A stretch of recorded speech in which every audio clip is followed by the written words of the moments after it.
The year is 973. The sun set 3 hours ago, and it will not rise again for another 17. Somewhere along the jagged western coast of Norway, a village of perhaps 40 souls huddles in a darkness so absolute it feels physical. Outside, the temperature has fallen to levels that would kill an unprotected human in less than an hour. The last of the fresh meat was consumed 2 months ago, and the grain stores are dwindling faster than the remaining weeks of winter.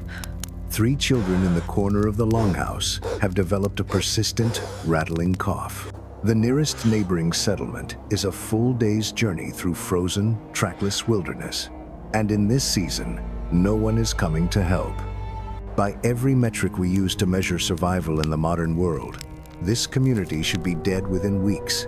They have no antibiotics, no refrigeration, no central heating, and no emergency services. They have no global supply chain to replenish their shelves. They have nothing but timber, animal skins, preserved food of questionable safety, and each other. Yet, when the spring thaw finally arrives, most of them will still be alive. They will emerge from their smoke-filled halls gaunt and pale, but they will survive. How they achieved this is not a story of heroism, but a story of brutal, calculated engineering. Everything you think you know about Viking villages is likely a product of modern myth-making.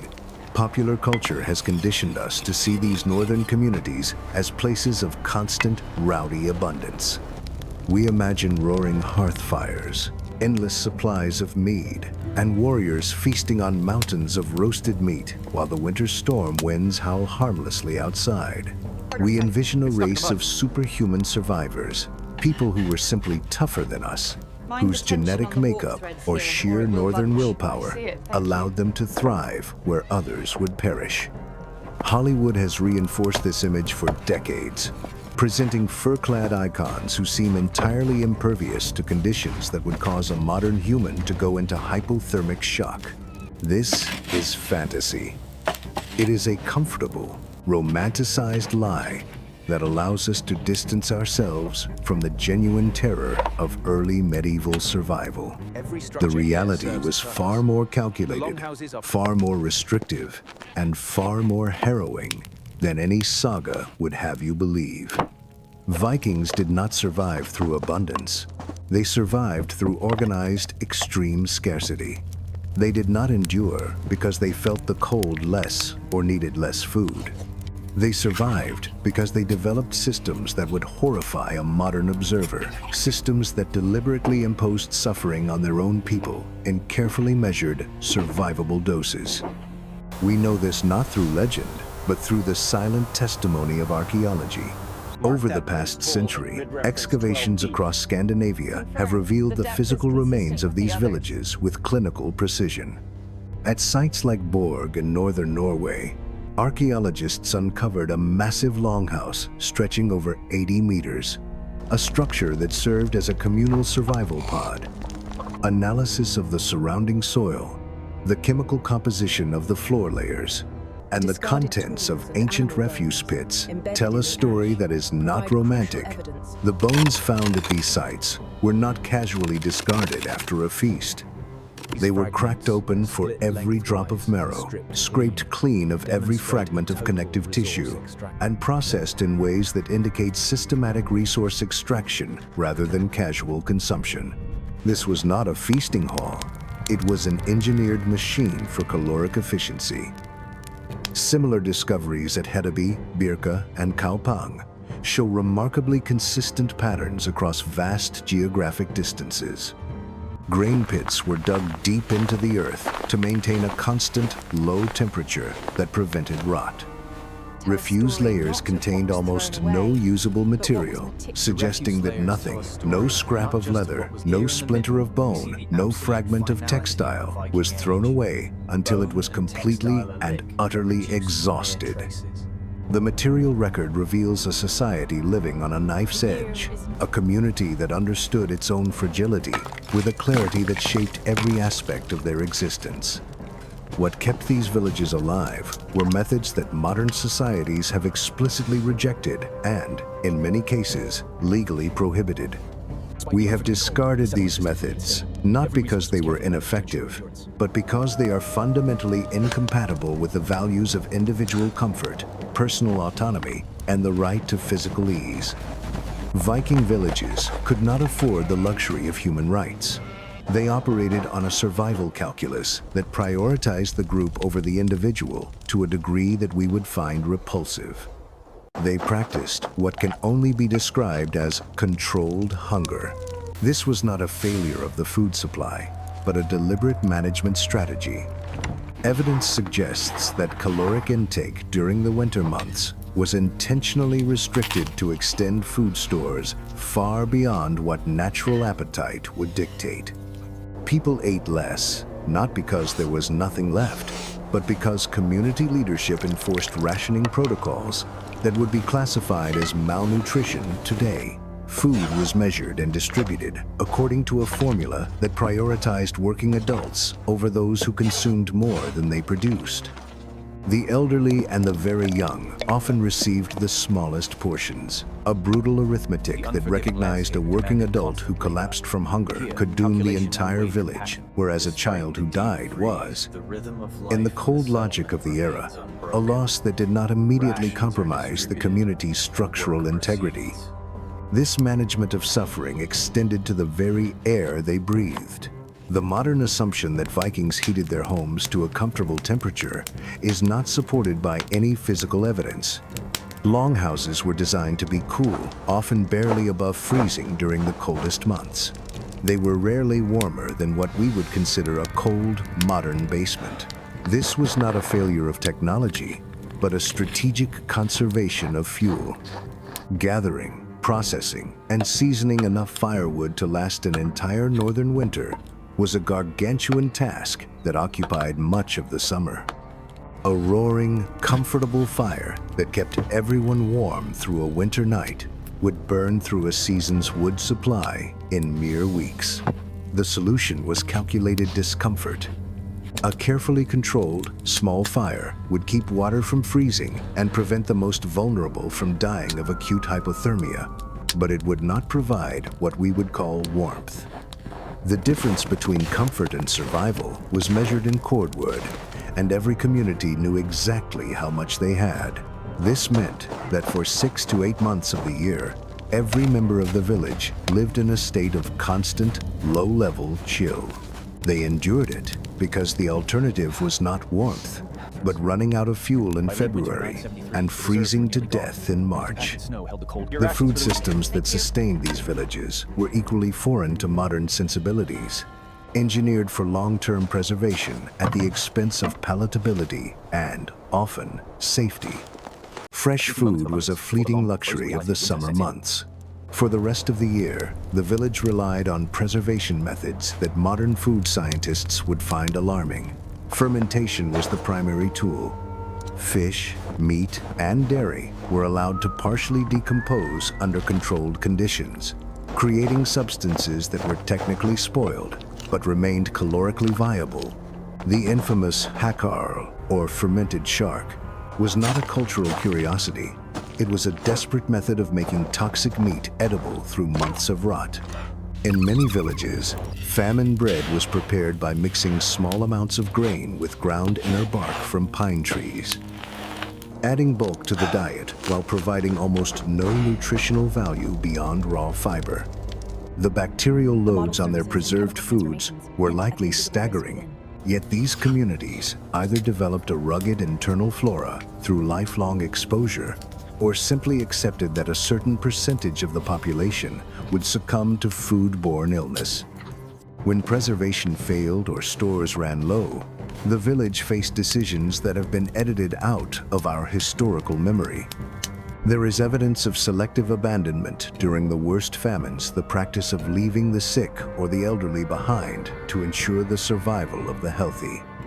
The sagas occasionally frame these as voluntary sacrifices, but the cold reality was likely a community-enforced mandate. The architecture of the longhouse itself was the centerpiece of this survival strategy. It was a masterpiece of biological heat management. A typical longhouse was long and narrow for precise thermal efficiency. Human and animal bodies generate heat approximately 100 watts per person at rest. By packing 30 or 40 people, along with their livestock, into a single, heavily insulated space, the village created a self-sustaining heat pocket. The livestock were usually kept at one end of the house, their body heat rising and mixing with that of the humans. The walls, often made of thick turf or peat, provided insulation values that rival modern construction, but the price of this efficiency was a total loss of privacy. In a Viking village, your body heat belonged to the community. Everyone slept together, worked together, and lived together in a single, shared environment where individual space was non-existent. This was not a choice made out of a sense of communal harmony, but a requirement of physics. Airflow was managed through a single smoke hole in the roof, a delicate balance between preventing asphyxiation and retaining heat. Too much ventilation meant freezing. Too little meant slow carbon monoxide poisoning and chronic respiratory disease. The village lived in a permanent haze of peat smoke and animal dander, a trade-off that favored survival over lung health. Disease management in these settlements was equally ruthless. Without any understanding of germ theory or antibiotics, the only tool available was behavioral control. The village functioned as a biological fortress. Travelers were often subjected to what we would call quarantine, forced to stay in outlying huts until it was clear they were not carrying a wasting sickness or a fever.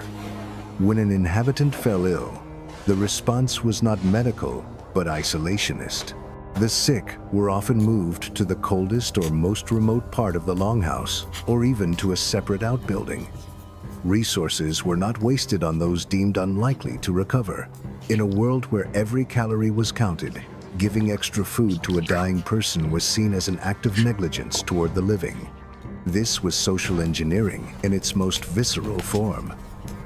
The sick were effectively removed from the community's emotional and physical core to prevent the spread of both the pathogen and the despair it brought. Waste management was enforced with a rigor that bordered on the religious. Human waste was removed and sequestered far from water sources, not because they understood bacteria, but because generations of observation had taught them that filth in the living space led to death in the spring. The true secret to Viking survival, however, was not the longhouse or the fermented fish, but the absolute subordination of the individual to the collective. These villages were not democracies.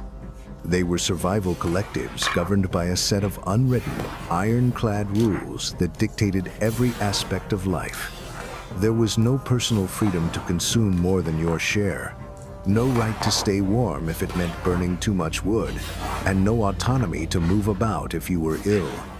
This was a society where dissent was not just socially unacceptable, it was a lethal threat to everyone. If a single individual hoarded food, the entire village might starve before the thaw. If an unauthorized fire was lit, the fuel reserves would vanish. If a quarantine was broken, the village would die.